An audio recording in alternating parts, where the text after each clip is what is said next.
Avery. Anong basa dito? Ang sunulat mo na to.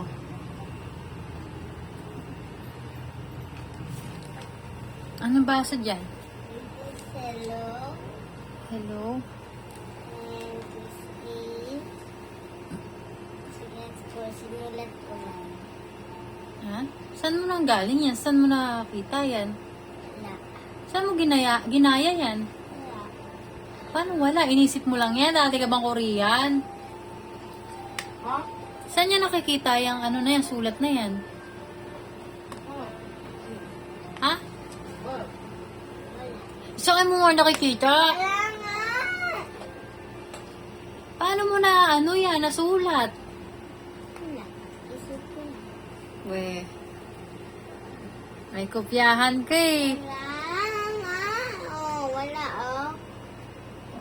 Ay, wala kang kopyahan dyan, promise. Sabi mo kay, promise kay Papa Jesus. Promise. Promise? Promise.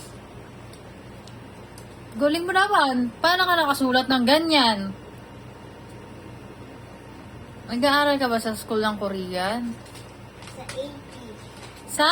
AP! Sa AP merong ano, Korean ganon?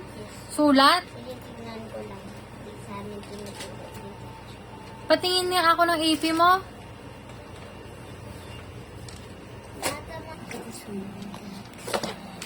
Tingnan ang AP mo may ano. Hindi yan Korean. Bye-bye yun. Ay! Yung ano! Alin?